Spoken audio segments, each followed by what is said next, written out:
Today on CityCast Chicago, are you ready for next Tuesday's election day? What is in CTA's latest safety plan? And are you getting outside this weekend? It's Friday, March 13th. I'm Jacoby Cochran, and this is what Chicago's talking about.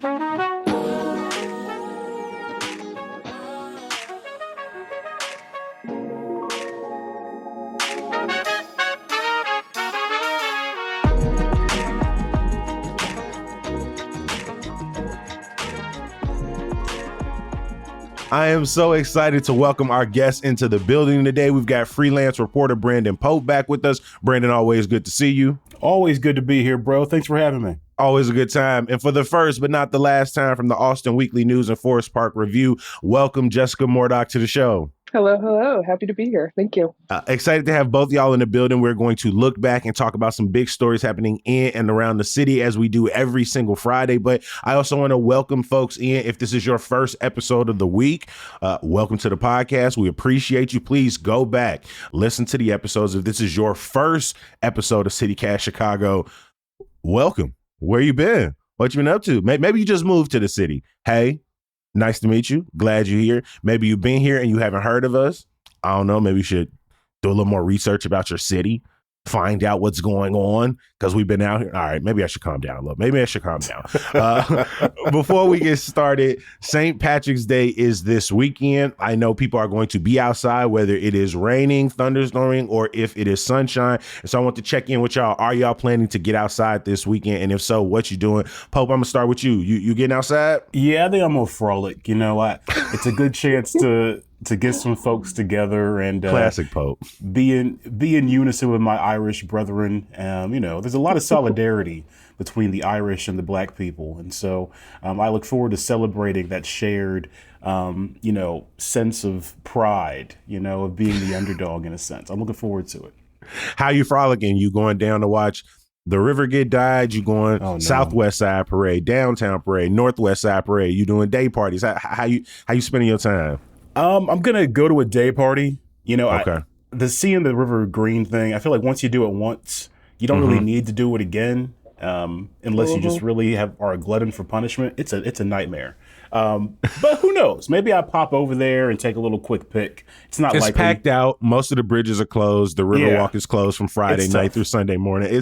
It's tough unless you really enjoy sort of like the people who go to that. I imagine are people who wouldn't mind like seeing the ball drop in Times Square. Two crowds that that's not me. Yeah. I will be walking past the river at some point that morning because I, not thinking about it, made a pickup order at Bad Butter to get some of their seasonal pastries. They got like a tiramisu cookie that I really want. So I'm gonna have to pass by the river at some point to get over to Bad Butter, but I won't. You already be stopping made the order. And getting. I already made the order. I got to pick it up at like 10 a.m. So I'm gonna be out there in the traffic. I don't have a choice. I'm wearing no green to make it clear that people should not be trying to dab me up or shake my hand or give me a shot on my walk. Leave me be. But all right, so I am going out that night though. I'm gonna head over to Blind Barber for the first time in like 3 years for one of the best DJ lineups. That's going to be happening that day. Shout out Cashier, shout out Simi. And so it's going to be a good time. Jessica, how are you planning to spend your St. Patrick's Day? Very nice. I am not partaking in festivities necessarily. As you said, I'm reporter for the Forest Park Review, and Forest Park has a 48-hour film festival they're doing this weekend where you film and edit a short movie from Friday to Sunday. So that's how I'm going to be spending my time. With the film festival, do you have to come up with the idea on the spot, or do you already have a sense of what you're shooting? More so the latter. We have a very rough script, but we get assigned genre the day of, as well as a prop and a line of dialogue we have to use. So we're working with that. But that's pretty fun. I like those caveats. That is pretty cool. Should be a good time. I am excited for that. I'm gonna look that up and learn a little bit more about it.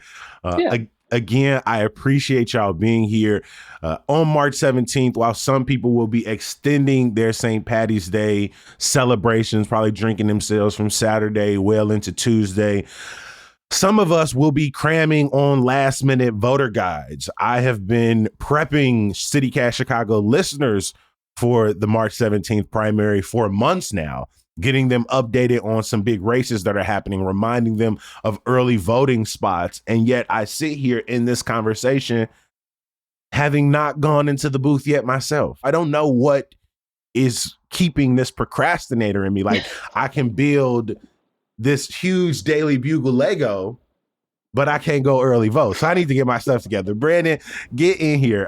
Like I said, there are a lot of changes coming through this primary, some of which will likely carry all the way into the general in November. How are you approaching Election Day? What are you most thinking about and following?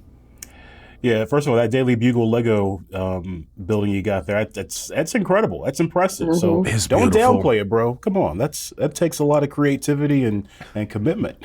But when it comes to the elections themselves, man, as we know, with any primary that's not a presidential election, turnout becomes a big factor in who ends up breaking through in these. And a lot of these races could come down to who shows up to the polls. Citywide turnout in 2022's midterm primary was just 22% of eligible voters. You compare that to the 46% turnout for the general election. 2018, it was a little higher, 32% for the primary.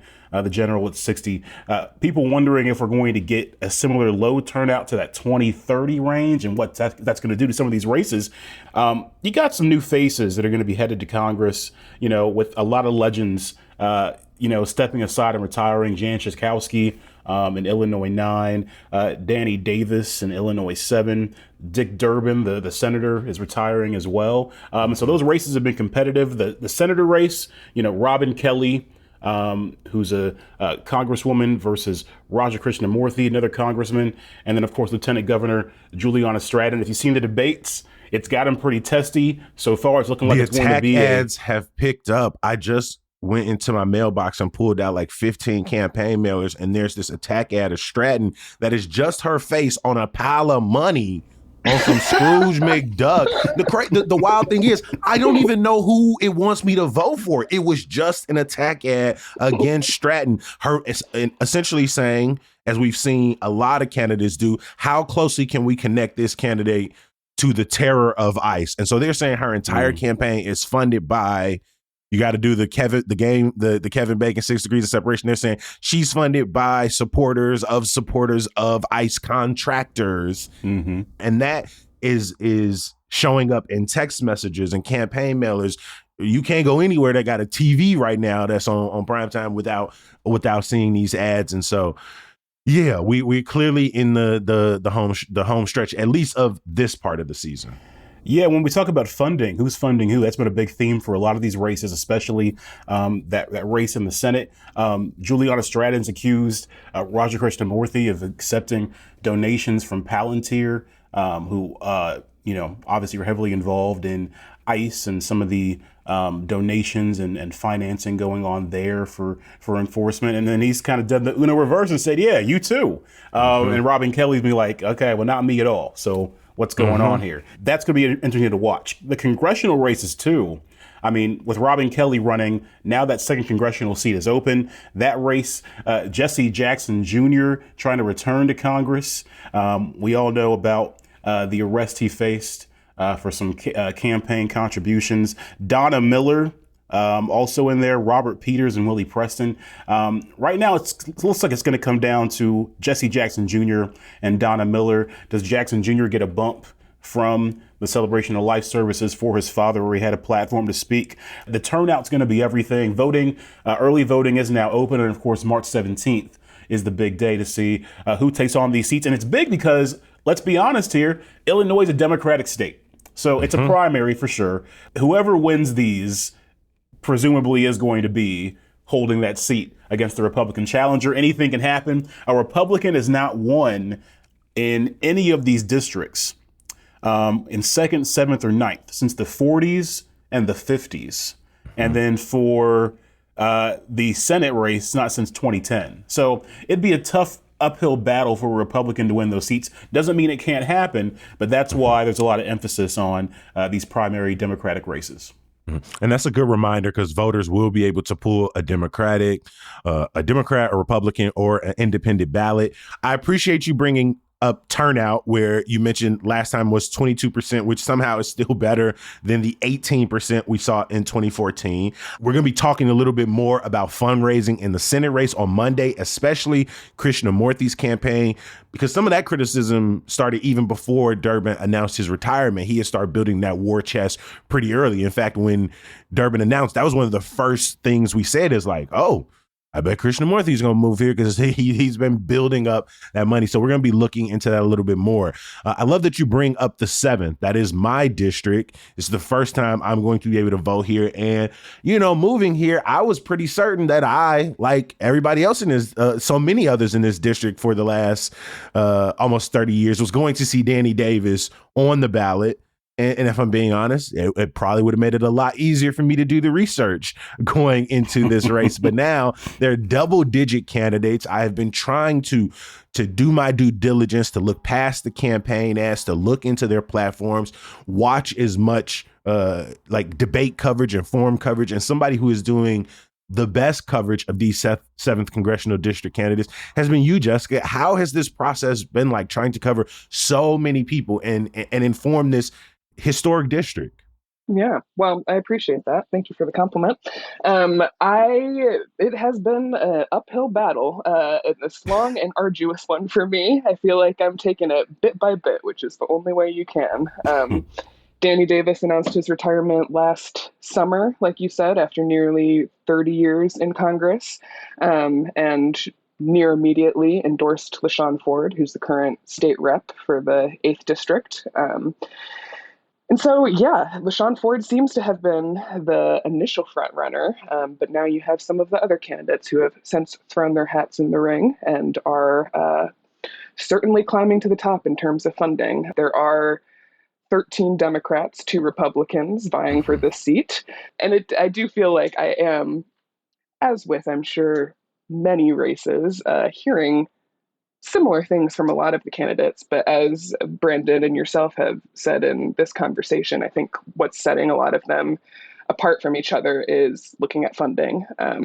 We know that Melissa Conyers-Urban, who's the city treasurer and possibly another top runner up there, along with LaShawn Ford, has been given a couple million from APAC funding. There are a handful of young progressives that are throwing out their names into this race. I think the youngest of which is 28, Annabelle Mendoza. We've got Reed Showalter, who's in his early 30s, as well as Jasmine Robinson. In any congressional race, I think it's inspiring to see, for lack of a better term, who kind of comes out of the woodwork to be a part of this process, because it is supposed to be, at the end of the day, a democratic one, ideally, right? Anyone can run, anyone can vote.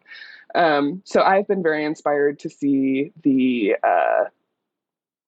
what some people might deem as everyday people, not career politicians, right? We've got an engineer, we've got someone who works in HR, and there are, right, depending on what you're valuing in this election, there are certainly many candidates who also have experience on Capitol Hill, working for Congress, drafting some legislation there. So depending on what you're looking for in this race, I do have profiles on all of the candidates, all of their past experience, some of their main hopes if they're elected. All of that's on our Austin Weekly website. And depending on what you're looking for, you should be able to find most of it broken down there. While the 7th stretches into parts of the South Side and out into the western suburbs, it's a majority Black district. A lot of people consider this a West Side district. Like when you talk to people across the West Side, which again, let's remind people, this district encompasses things like Museum Campus, the United Center, all the way out to Austin, all the way out into the west parts of the western suburbs. When you talk to voters, what are they saying are their top priorities, given just how much range you have in this district from one end to the next? What I'm seeing and hearing most from people is affordability, easily top of the docket. That's been the name of the game this primary season. Right. And that trickles down to everything, right? From touches housing, touches food access, touches healthcare, especially on the West Side, which is my beat, which is what I cover. Mhm. We have certainly seen many of those areas disinvested from for the last several decades. So those are things that are particularly top of mind for those people. But then also talking to the candidates in this election, right? How are they, if elected, hoping to serve such a diverse district that feels like it touches every demographic, every income level, every Yep. area of the city?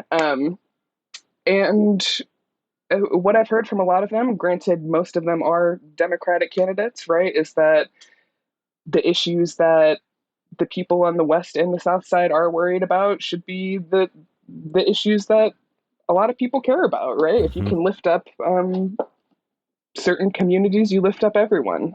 A lot of candidates express the desire for opening up more offices. I believe Congressman Danny Davis currently only has an office on the West Side, which I have to think affects accessibility for constituents. So that is something that I have heard from many candidates is that first and foremost, first day in office, something we should do is open up more physical office locations for constituents.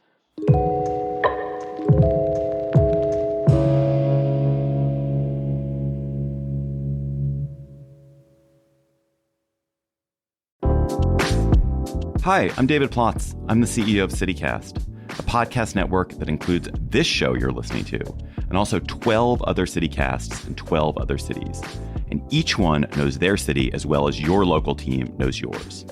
So isn't it time we connected them? Don't you want to know how they're tackling their bike lane problems and housing challenges and sidewalk dog poop crises? That's why I'm hosting a new podcast called Your City Could Be Better. Because it could be. Every week, I'll chat with a different host in our CityCast network about what their cities are doing right and wrong, the weird things they're trying, and the surprising successes, so that we can all learn how to make our cities a little bit better. Listen to Your City Could Be Better on YouTube or wherever you get your podcasts. One thing that a ton of candidates have been talking about in this election is what they will or won't do to stand up against the Trump administration. That has not only unleashed Homeland Security and ICE across states in this country, terrorizing our neighborhoods, but has threatened funding at the state and city level over and over. It has threatened funding on housing, on healthcare, on public transit. CTA has had $50 million threatened if they did not present a safety plan that essentially the feds approved of. They took an attempt at this earlier this year, which was in some ways rebuked by the federal government. And now they have submitted their second safety proposal. Brandon, what is in this? Yeah, this one, the second one, as you mentioned, they had the first one in December, got rejected. This one has a 75% increase in monthly policing hours. That includes CPD, that includes the sheriff's office for Cook County. They want cameras with AI-powered gun detection, about 1,300 of those, and to launch a pilot program for crisis intervention specialists and violence interrupters, and an additional nearly $2 million in funding for shelter beds for the unhoused. About 30 of those they're looking for. And they also want to expand the fare gates to be high barrier to stop people from having fare evasion. Just a few improvements they're suggesting here in this proposal. It was due by March 19th. And as you said, $50 million at stake here. But also what's at stake here is the overall vibe around CTA as well. Whether you feel safe or not, there are people who don't feel safe on the CTA, and there's no doubt people have stopped writing because of it. When I talk to people, this is an issue I've been covering for a lot of years now.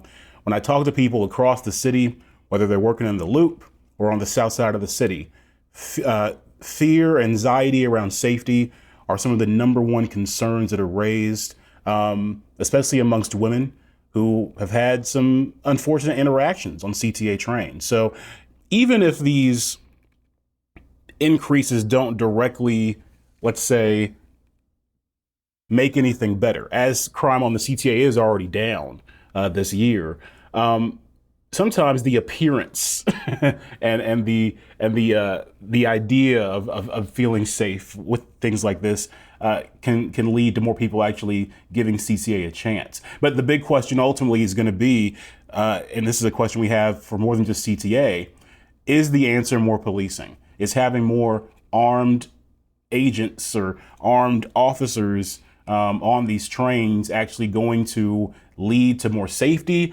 or does it lead to more potentially harmful interactions and encounters? That's something to really look to for the future if this plan gets approved. But March 19th was the deadline, and they got it in. So we're going to see if that $50 million comes through. Yeah, the reporting on increased policing time, they didn't get into the details to say how many CPD officers, how many sheriff's deputy will be needed to meet those man hours.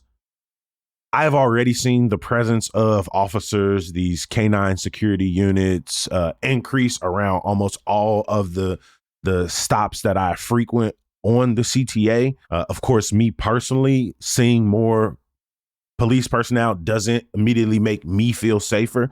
I do understand, Brandon, for some in the city, that does make people feel safer. I do appreciate that this report does increase some focus on social services, providing more resources for the unhoused, providing more resources for crisis intervention specialists, for violence interrupters, because while overall crime on the CTA has been down, there are reports that violent crime, aggravated battery, and assaults were up in 2025. You know, this threat for federal funding, in my view, is not because the federal government gives a damn about Chicagoans feeling safe on the train, being safe on the train, right? This is a part of a political orientation that prioritizes law enforcement, that prioritizes punitive action, as we've seen all the way up from their military action internationally down to the way they've unleashed federal officers in the streets, right? This goal to create public safety coming down from the feds is disingenuous. They want to take money from the city as much as possible. They want local officials to bend the knee as much as possible. And our, feeling of comfort and safety on public transit, our local concerns about public transit are being exploited to this end. But I do agree, the idea that CTA has now multiple times at least addressed public safety out loud and in a transparent way with a plan that the rest of us can evaluate. And whether we agree or disagree with it, I do appreciate that this is happening out in the open, but it is clear from the last safety plan and this one that the pressure from the federal government has forced CTA to take a more punitive approach to this safety plan. And I am concerned about that long term, but I am hopeful that, again, the fact that it's happening out in the open means that Chicagoans can have a say in this process. To what end, we will see. Jessica, I know for the Forest Park Review, you've been covering how Forest Park has been managing public safety in their own right, given that the Blue Line stop ends outside the city limits. Mm-hmm. Yeah, the Blue Light stop goes to Forest Park. The village of Forest Park has a little bit over 10,000 people. And last year they had an all-time high of calls from the fire department to the end of the Blue Line in Forest Park. 4,700 was that number. It was up 250 so calls from the year before that. And that's a lot. And more significantly more 10K. so. Yeah, significantly more so than the surrounding communities, which have smaller populations. And Forest Park is in not the best financial situation right now. Right? They've got like $80 million short in pension funding, a $15 million deficit. Like they're putting in a order for a new fire truck because they currently don't have one. So they're like having to call on mutual aid fire trucks to address That's kind the of a big fires that they deal. do have. Yeah, It's a huge deal. Yeah. You said yeah. 10K people, and then you said 5,000 costs, $15 million deficit, and they don't got a fire truck, Kobe. Exactly. Dog. Bad news, Like, right? And then on top of that, the pressure that comes from these increasing calls to the end of the blue line. So something that Mayor Rory Hoskins, who is also running for 7th District Congress, has been advocating for years, has been some kind of funding help from the state. I know with the reorganization of the Regional Transit Authority that's going to be happening here, the bill passed last year. I know that Nita. Yes, I know that Pritzker included something that is going to reimburse some of the communities that are at the end of the CTA line. So I have heard that if all goes well, Forest Park might get upwards of $1 million just for fire response calls to the end of the blue line, reimbursed in the future, like $1 million a year. But even then, it's not nearly enough to, I think, address this perceived issue of increased violent crime on train platforms. Do you have a sense of what the majority of the calls are, like where the calls break down? What are people typically calling for? Yeah, there are a lot of assaults, a lot of drug use or possession. And many of the cases are people who are riding the train to the end of the line, especially overnight. There's a lot of situations in overnight hours. So speaking to what you guys have previously said about overall haul efforts, including resources for unhoused people and specific violence prevention resources, I think that is obviously as important part of the conversation, if not more important than the aspect of increased policing. Having covered Forest Park for some time, what is the tone of not only local officials' complaints, but even Forest Park residents? Is this a we want to work with Chicago? Is this a we blame Chicago, fix y'all problem? Like, what approach are they taking? That's a great question, and something that I think I could definitely stand to report out a little bit more. The vibe that I get from the residents who I have spoken to is that it does feel like there's a disconnect between the city and Forest Park, right? Like, we're the end of the line and we get all of the brunt, and that's not fair because we're not a part of the city. So there is certainly a little bit of friction there, but it's a good question and something I will certainly look more into.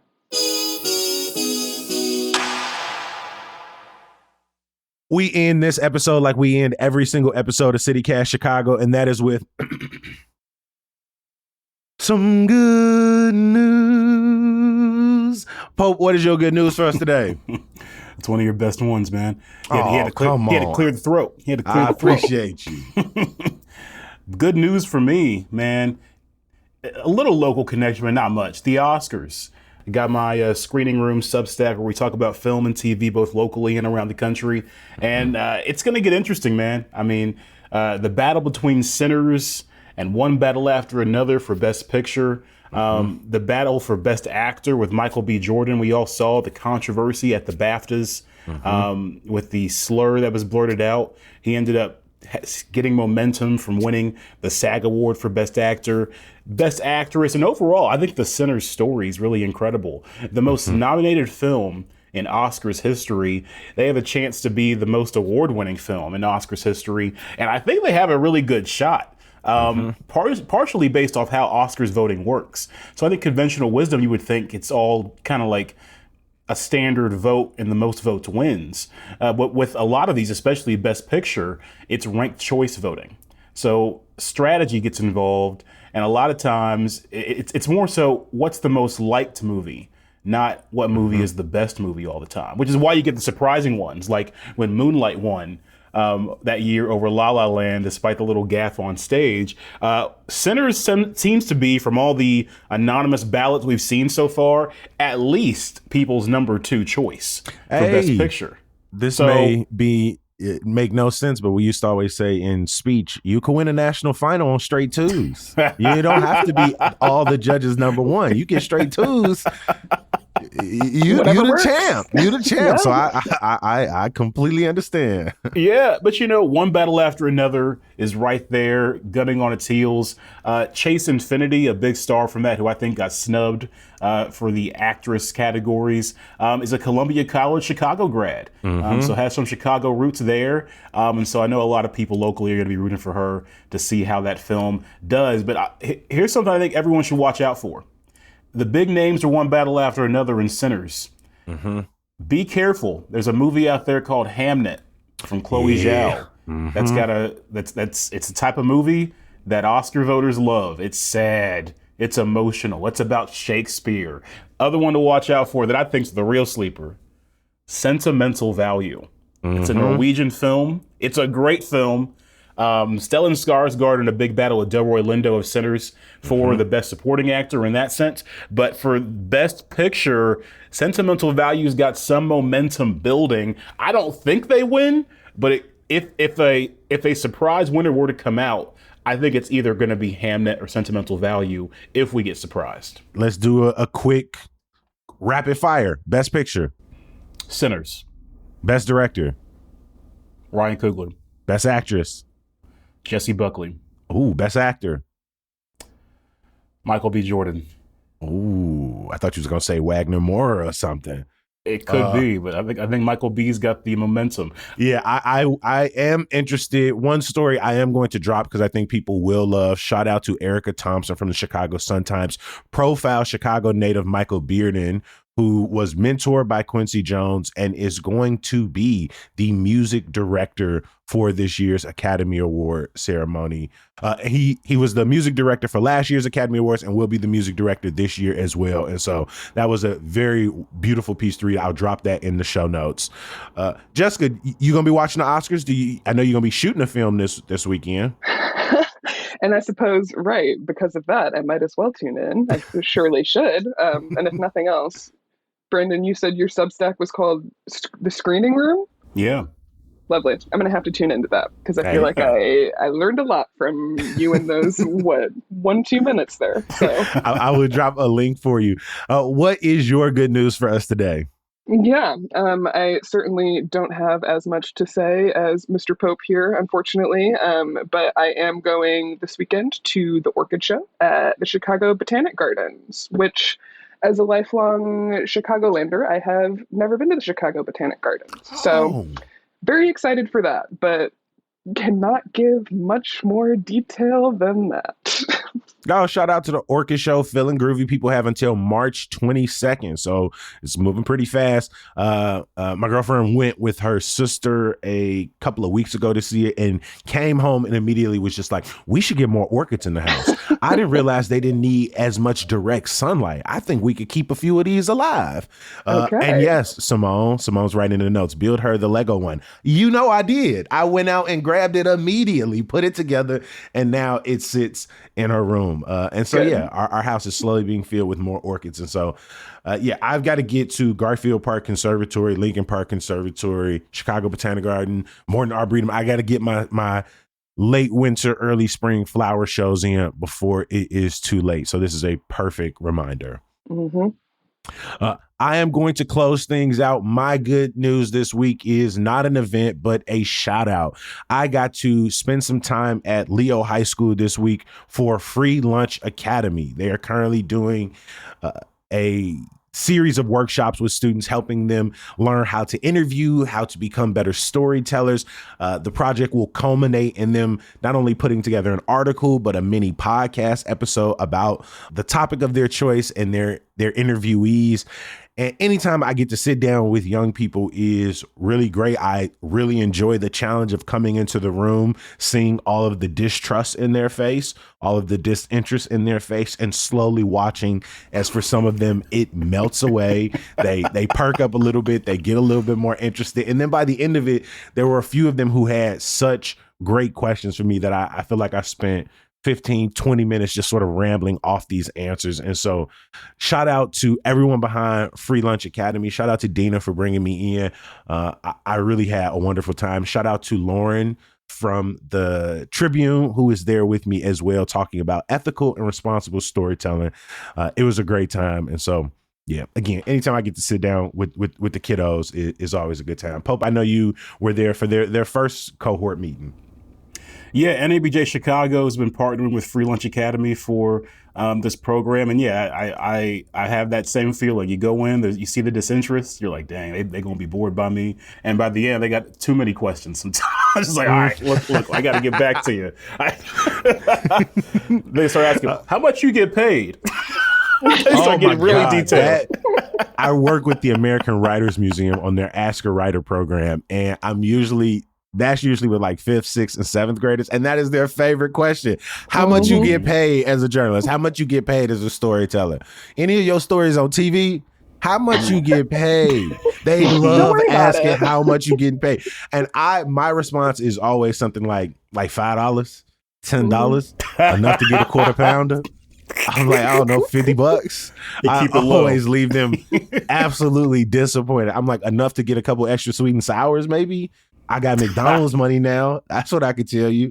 But they don't believe me because I'm in there dressed head to toe in Joe Fresh Goods, Cortez, a Supreme hat on. All them kids are like, let me hold something, Unc. Let me hold something. Oh, man, this was an absolute amazing conversation. I want to give a huge, huge, huge thank you to our guest today, freelance reporter and president of Chicago's National Association of Black Journalists, Brandon Pope. Always a good time. Thanks a lot, bro. Hey, we'll see you back very soon. And from Austin Weekly News and the Forest Park Review, Jessica Mordock, thank you so much for joining CityCast Chicago. Thanks for having me. This was a real treat. Before we get out of here, I want to give a huge thank you to every single person who has made time for CityCast Chicago. I appreciate you. Any way you interact with the podcast, share us with your communities means the world to us. As I said earlier, we are quickly closing in on our 5-year anniversary. I wish we were throwing a citywide festival, parade, party. But if you want to show us some extra love as we celebrate our 5th birthday, please head over to membership.citycast.fm and sign up to become a CityCast Chicago neighbor. Not only will you get access to ad-free listing, we'll send you some of our favorite events happening in the city every single week, but you are also going to get exclusive invites to neighbors-only events, and I promise you, we're going to have some fun events for you this year. 2026 is going to be a big year for the podcast and newsletter, and we just want you to be a part of it. I have to give a huge thank you to every single person who makes this entire network run. That's our executive producer, Simone Alicea, our producer, Michelle Navarro, our newsletter editor, Emmy Mack, our social media manager, Rick Homuth, post-production by Jesse Weiser. The music we all love is from Sam Thousand, All the Kimonos, and Mark Greenberg from the Mayfair Workshop. Thank you to every single person who showed up on mic on the podcast this week. Thank you for answering our emails. We are going to be back in your inbox bright and early on Monday. I'll talk to you then. Peace.